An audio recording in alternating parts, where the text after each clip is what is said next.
Hello my guys, yambaye ikaze tugiye kuba twara muri iki kiganiro ni kuri Menya Studio. Uyu munsi rero nta kindi tugiye kuba twareberaho, ushobora kuba ufite flash yawe cyangwa ufite computer yawe, tugiye kurebera hamwe uburyo wafata flash yawe cyangwa kuri disk ugashyiraho icyo bita password. Ndakeka ntabwo wari ubizi uburyo ibi bintu biba byakorwa. Urabona ko hano wenda hano ni flash twashyizeho password, ariko urabona ko dushyizemo password itari yo bikanga. Reka rero dushyiremo iya nyayo tuze turebe ukuntu bimeze, none then tuza tureba ngo turabikora gute, biraza gukorwa gute. Urabona ko hano iyi si ifunguka, urabona ko ntuza flash yacu yafungutse. Ushatse hano dufite amadisk, hari ino disk ya mbere, ya kabiri n'ino ya gatatu yari ya flash. Aka ni agaflash nashyizemo, nta kindi rero. Urabona ko gafunguka gutya, hariho ibingibi, then tugiye gushyiraho password ibasha kuba yakaboroka ku buryo umuntu wese atabasha kuba yakinjiraho. Okay, wenda dushobora kuba ufite flash yawe iriho amabanga, ariko ndakeka akantu ntiwari ukazi. Rero uraza hano muri search yawe, then wandikemo control panel, then uzana handitse system and security, uzana handitse BitLock driver encryption, ukandeho. Numara gukandaho, bitewe na disk ushaka kufunga, bitewe n'icyo ushaka gufunga. Twebwe akacu ni kano kanditseho ngo Menya Studio, then twebwe niko tugiye kuba twafunga. Katube gutya nkakuyemo, reka nongere nkasubizemo urebe kinjiyemo, ariko kinjiyemo naka. Nta kindi, twe turaza kuri zino mpande ebyiri hirya, urakanda, urahita ubona handitse ngo turn on BitLock. Aha, then niho wewe uraza ukaba wakanda, urakanda utegereze ngo starting encryption, then uze uselect ngo user password to unlock the driver. Aha, noneho then uzushyiremo hano password ushaka kuba wakoresha. Wenda ngereka nshyiremo menya 1 2 3 4, naha ngaha nandikemo ngo menya 1 2 3 4. nta kindi, ndahita nkanda next, manuka nze hano handitse ngo save to file. Okay, ndakandaho, nindangiza harahita haza bino, nongere nkande save, nindangiza nongere nkande next,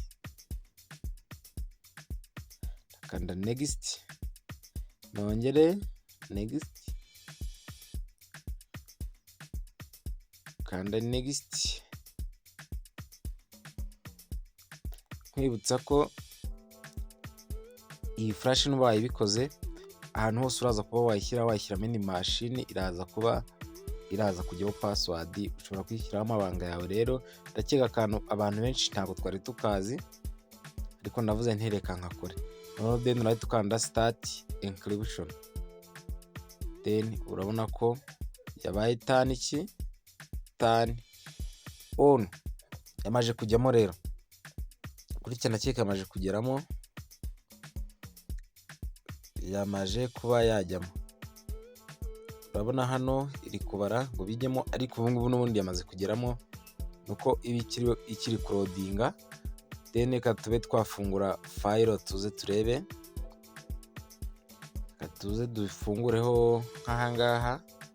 Urabona ko disk yacu ni iyi, kanyikuremo, ubu nyivanyemo, ndongeye nyisubijemo.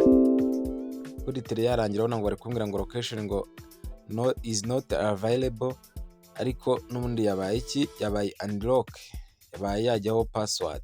Urabona ni gutya imeze.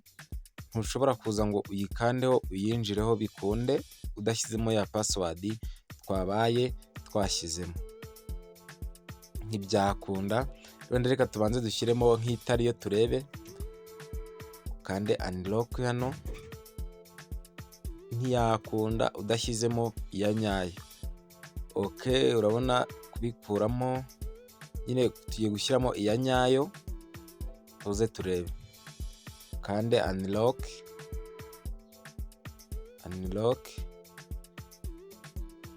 urabona ko ihise ifunguka kandi file zacu ziracyariho, nta kindi kibazo zabaye zigira.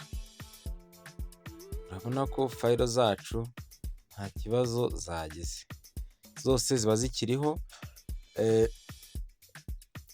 Mwibutse rwose ukore subscribe.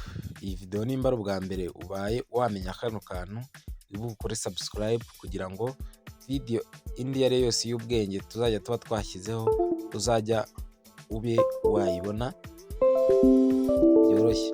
Urabona ko rero ni ibintu byiza ku muntu ufite disike ashaka kubikaho utuntu twe tw'ibanga cyangwa ikintu icyo ari cyo cyose cy'ibanga.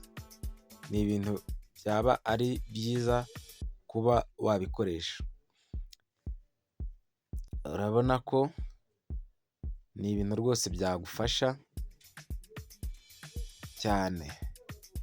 Ubwo rero kuyikuramo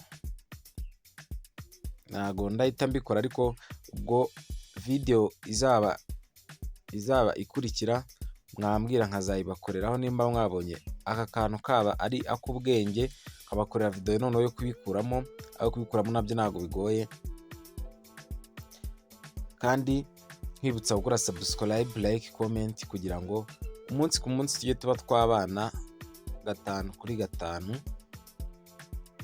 Urabona ko izi disike zose zirimo hano ushobora kuzi unlockinga zikaza zimeze fresh. Nta kindi rero nkwibutsa gukora subscribe. Turi kumwe mu zindi video zikurikira. Ciao ciao.